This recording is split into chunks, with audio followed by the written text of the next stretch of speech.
All right. Good afternoon or morning, depending on where you are in the world. This is the PCA Facebook Live, really kind of focusing on some government affairs, but we're going to talk about a few other issues that are kind of going on right now, too, that are probably, I would hope, top of the mind for a lot of the folks in the industry that are out there. So, Scott Pierce, Executive Director of the PCA, joined by Joshua Habersky and Patrick Anderson.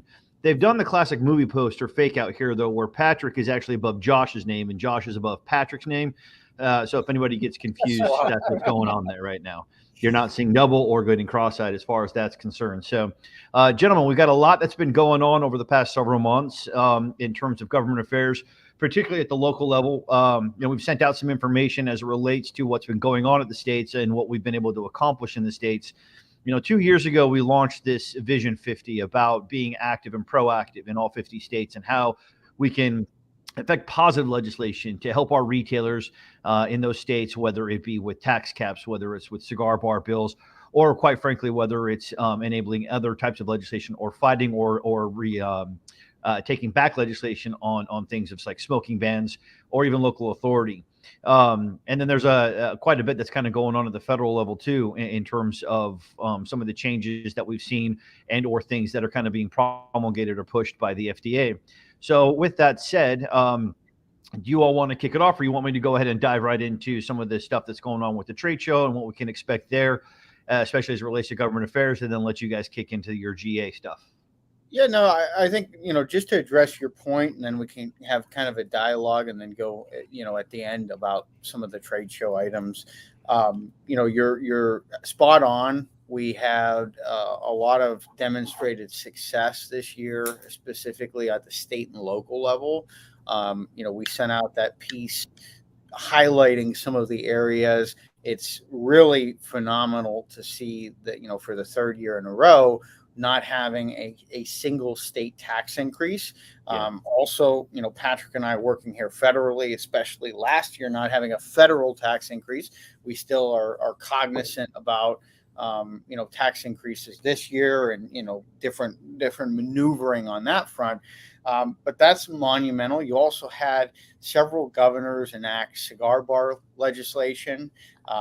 You had, tax caps, so in going in the positive direction. So to your point, we don't talk enough about, Vision 50 and, what we're necessarily doing there, but it's been enacted and Glenn has done a phenomenal job. And I'm sure that we'll have him on for another live session in the next few weeks, kind of highlighting more of the states.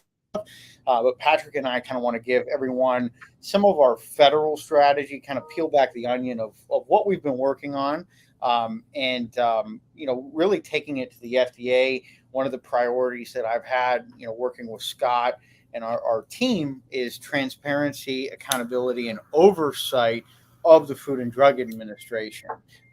They have been reckless in my estimation, but very aggressive in doing things that would traditionally be done by the legislative branch. And Patrick, I don't know if you want to highlight some of the initiatives and specific projects that we've been working on. Like you say, Josh, I mean, almost to the point where they even acknowledge at times, where they don't have data to back these things up, but just they feel so confident in the emotional value of what they're doing that everybody should just go along with it. And it's really kind of striking. But after we fought so hard over the previous 2 years, when we were under the gun, both in the House, the Senate, and the White House, and found success in defending the industry, we talked about, hey, look, we're implementing Vision 50. Let's start going on the offensive, and let's start forcing the agencies to justify what they're trying to do to this industry and acknowledge the fact that they don't have the data to support it. And that's finally starting to come to fruition. We're holding them to task on the attempted flavor ban, right? Flavored cigars, are a part of every retail shop in America. And FDA is going after them almost admittingly because they can't prove that there's a crisis, a public health crisis surrounding cigars. So they're going to take one little segment of the market and we're just going to go after that because it's flavored and we don't like that idea. Yeah, kind of coming out of thin air. That's one of two active regulations that we're working on. The other one is the proposed tobacco manufacturing practices. There's a couple updates on that front. I presented oral comments, which we sent to our membership. We're working on written comments now. We have an active petition on cigaraction.org where consumers as well as retailers can weigh in. If you manufacture cigars, we have a pre-written message that you can actually send to regulations.gov to the Food and Drug Administration opposing that. Again, this FDA and this CTP have ratcheted up not only enforcement, but promulgating rules and regulations. They haven't listened to the advice of a lot of these independent organizations like the Reagan-Udall Foundation, like the National Academy of Sciences. We had Representative Dan Muser, Representative Troy Carter, the two co-chairs of the Congressional Cigar Caucus, reach out to the FDA and say, what have you done in regards to these independent panels and studies about recommendations for improvement, about things that the FDA hasn't done as part of their traditional process. And to date, maybe this will change. Hopefully, they'll come up with a much stronger answer to those congressmen. But the FDA's answer to date to that NASEM report, which said clearly premium cigars are a segment of the market, and FDA needs to treat them differently. FDA's only answer to date is, well, then give us more money and let us hire more people so that we can do more enforcement. Yeah. And that's really just an insufficient way to respond to a group that tells you you're on the wrong track. You're not doing the right thing. It's a black hole of resources. I mean, they continually, that is the excuse or the cop out where, they want more and more people, and they're not seeing results. In any other organization, especially nonprofit world or private sector, you have accountability metrics. You have a goal, like we have a goal, and Scott develops the goals for the organization, and we have to achieve those goals. And there's discussion about reporting and feedback. We're accountable to our membership. With the FDA and CTP, they haven't had that. They've continued to fail. When you lose every single court case challenging your regulations against this industry, you're clearly doing something wrong. Yeah. And who knows how much taxpayer dollars are being wasted, how much time is being wasted trying to put regulations around something that they simply have.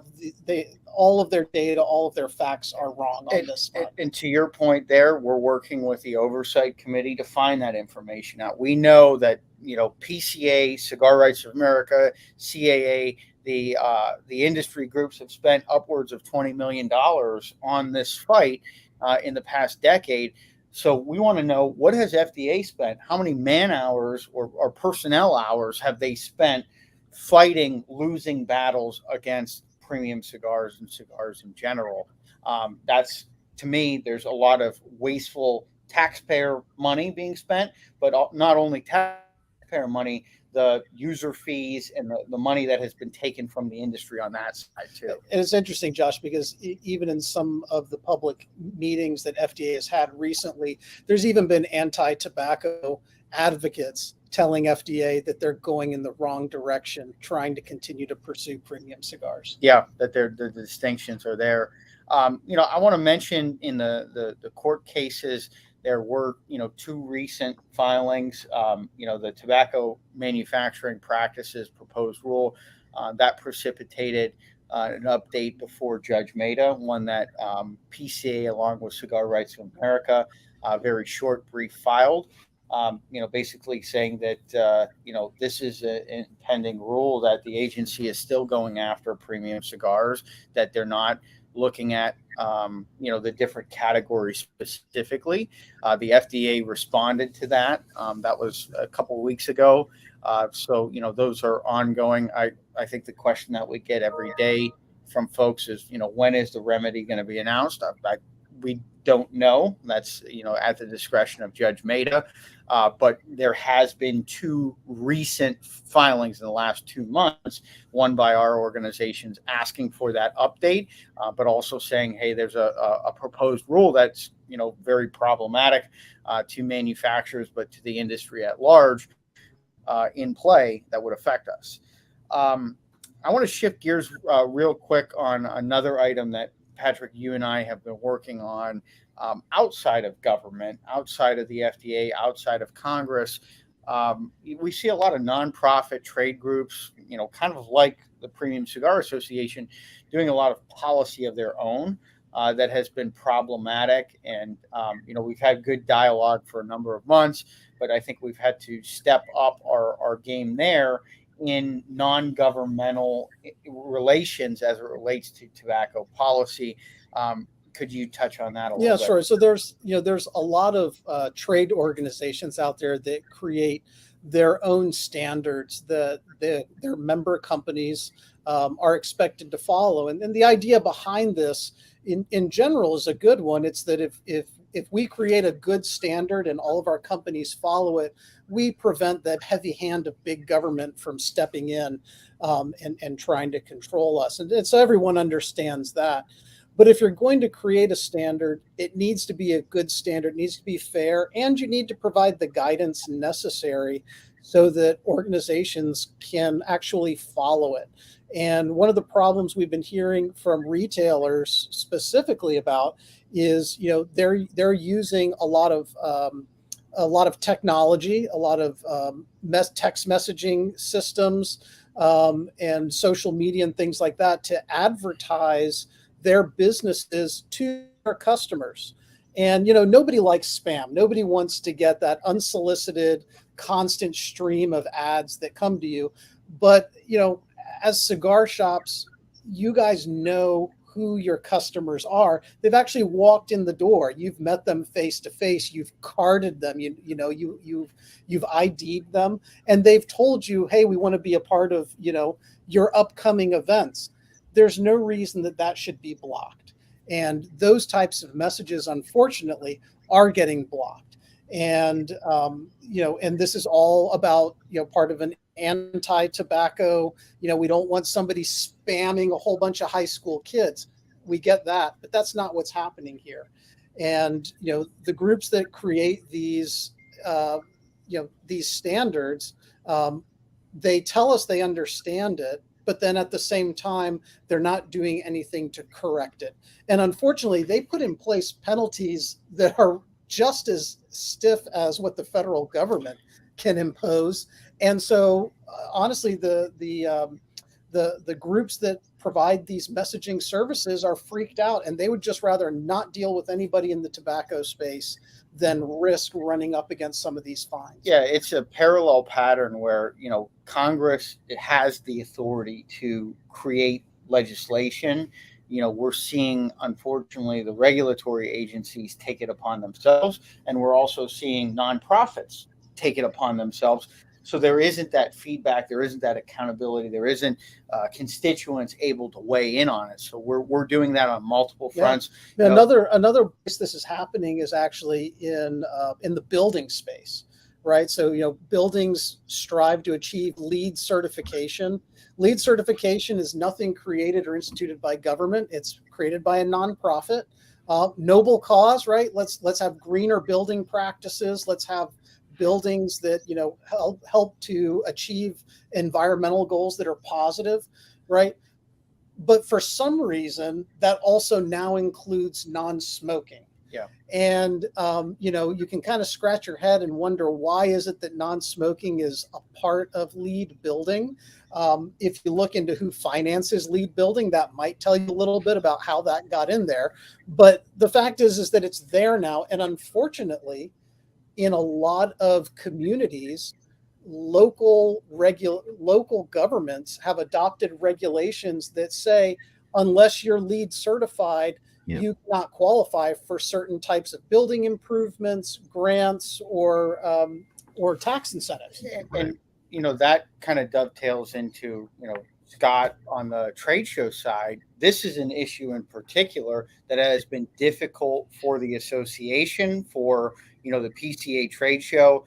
Where we're at in that process, we're trying to communicate with the U.S. Green Building Council some of our concerns and see if there's a way where we can have exemption criteria for select events like the trade show, but also philanthropic events. There's a lot of charities that are tied to the cigar industry, and they're not able to do that.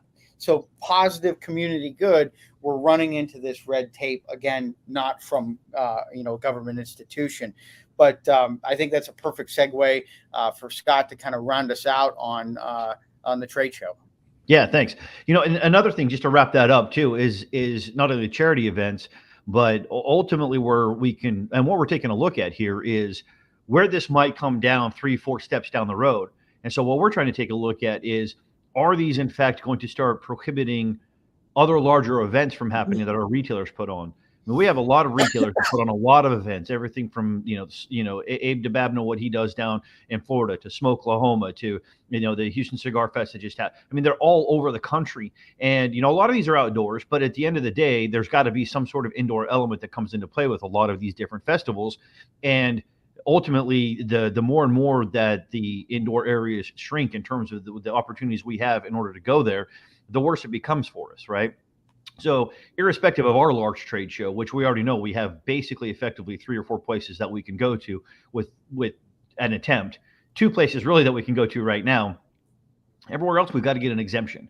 And that entails a lot of different things, right? It's not just a simple mayoral creed that can go out there that says, okay, now we can have a smoking event. There's a lot of different layers at local governments.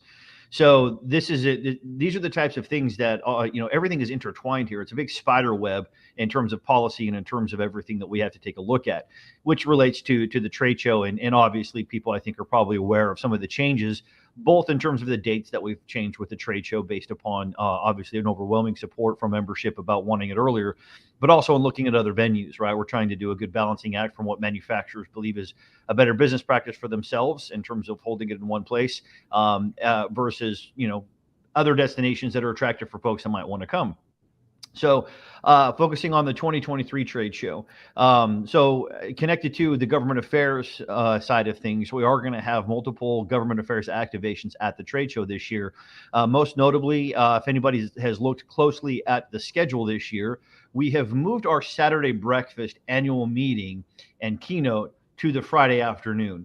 And so Friday is really kind of jam-packed with a lot of really great high-quality content with all of the seminars that we have going on, the tastings, the pairings, hearing from experts like Ernie Carrillo, Nestor Plasencia Jr., and Kirshner Arora on certain things. But then our annual meeting is going to take place on Friday. That means on Saturday morning, we're dedicating that to government affairs as well as some state association and state activities. And in furthering that, we are providing space throughout the next couple of days for state associations to get together, to organize, to coordinate, and for us to be prepared as we head into the second half of this year to prepare for what's coming in the state legislative sessions beginning in January of 2024. We have, as Josh laid out, we have a very strong track record going right now for the past couple of years. We want to use that momentum to propel us to even more victories next year, more proactive legislation, and again, consistently beating back tax increases and bad policies and flavor bans, anything of that nature. So, we're heading up on a couple of deadlines for the trade show. If you have not gotten your room, they were going fast. We had a lot of people reaching out. We were able to get a few days of an extension on our room block. So instead of Saturday, the discounted room rate will be available until June 12th. We'll be sending out some more communications about that. But it is a discounted rate. And while our state of play packages, which have been very popular the past couple of years, have already gone to those retailers who are staying on property, you still can get early entry to the trade show floor if you stay on property those 3 nights. So just because you might miss out on some of the perks of the state of play package with some of the things that we offer, you still can get early entry to the trade show floor on those days just by staying on property. So it's a good benefit because I know that there's a lot of folks that really clamor for a lot of the limited editions and those that they want to get there first thing. So that's a great way to do it. So we've got some additional things that we're doing this year. Like I said, we've got the keynote that's going on right before the opening party. This year we're bringing in some entertainment. Oz Perlman, Mentalist. If anybody's seen him during like the Super Bowl weeks or on ESPN and some other sports networks, a lot of fun. He'll give good insights in terms of reading body language, which is it's very helpful for sales techniques and other stuff with customer relationships. But it'll be a lot of fun, kind of magic show type of thing, but Mentalist, and so people have a lot of fun with that. Then a great opening party, and then kicking off for the trade show for Saturday, Sunday, Monday, and then our half day on Tuesday. One thing that we just announced that I did want to bring everybody's attention to as well for the trade show is one of the things that we've consistently tried to manage is more ways for people to network and meet with each other off the trade show floor. Trade show tends to just be all business all day, writing orders, but a lot of work gets done off the show floor. So we've been able to work with a company who's done this for other trade shows, and we've got something called PCA After Dark. So basically, a couple nights a week, you're going to have some smoking events. You'll be able to go and hang out. You can kind of add on an open bar package for, quite frankly, not very much considering it's Vegas. But all of these events are free to attend. You can choose to upgrade if you want to. But you can get into nightclub access to a lot of great nightclubs that are out there, as well as a couple of these cigar networking events. So if you just go to the trade show website, pcashow.org, and then you can kind of find there's an After Dark as well that's there. You can go to pca.org/PCA-After Dark, and that will get you all the information. You can sign up. Again, it's all free to go to any of these events. And so that'll be a great way. That's 4 nights of additional networking that we have. And we're continuing our happy hours this year as well, which people loved. So we got a lot of really good, interesting things that are going on at the trade show this year. So any questions about that, please visit the website. You can reach out to me, Scott at premiumcigars.org. You can also connect with Lisa Cox. We're right up on the OTP deadline for any manufacturers that are out there. I think we still have a few booth spaces left. We could squeeze you in probably here within the next day or two as well if you're still looking to get a booth. And then obviously continue to register for your badges, as we are T-minus 5 weeks and 1 day away from the trade show itself. So this will be the last trade show we have in July, maybe forever, but at least for quite some time. So come out and enjoy really a big cigar family party that we're going to have on July 7th through the 11th in Vegas. Anything additional there for you all, Josh? No, the only thing I would say is that we expect a communication later today or tomorrow on the new FDA NIH initiative, which sounds something out of a George Orwell book or 1984. Oh, yeah, this is insane. Center for Rapid Surveillance. I don't know who came up with that term, but that sounds bizarre to me. But we will have a response on that and kind of what direction they're heading in. Again, it's in line with what we were talking about at the beginning of the program of they're moving the goalposts. They're really just feeding into what all of these anti-tobacco groups, their playbook. You saw at the state level for outright prohibitions. They're trying to outright prohibit menthol cigarettes and flavored cigars in a rule. Like there's no secret anymore of what their goal is. And unfortunately, even with the data on our side as Premium Cigars, they're eventually going to come for premium cigars, and they're already coming for the retail businesses and the manufacturers that produce our fine products. But we are going to challenge them every step of the way, local, state, federal, international, in the courts, in the legislature, and in the executive agencies. That's all I have.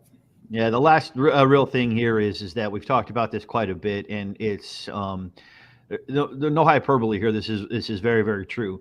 The trade show, while again it's a great time, we love to have lots of fun. There really is no cigar event that's like it.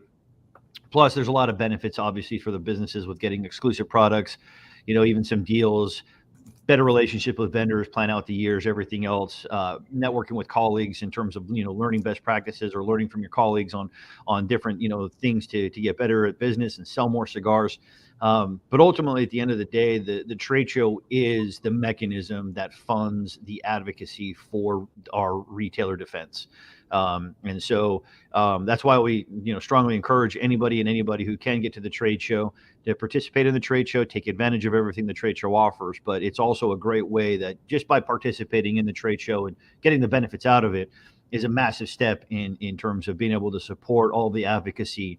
So all of the tax caps we've passed, all the cigar bar bills we've passed, all the tax increases that we have killed, all the court cases that we have won, all of that stems from the strong foundation of a good trade show where we have, critical mass of participation from everybody in the industry. So I hope everybody that's listening can join us, and we'll have a great time, and we'll have a very successful event again, and be good to see everybody and have a lot of great cigars and a lot of great drinks, alcoholic and otherwise. All right. If that's Thank it, then we'll have a good afternoon to everybody as we head into, it's going to be happy hour soon somewhere. So I hope everybody has a great Thursday evening leading into a great weekend, and we will see you all soon. Thanks, everybody, and take care.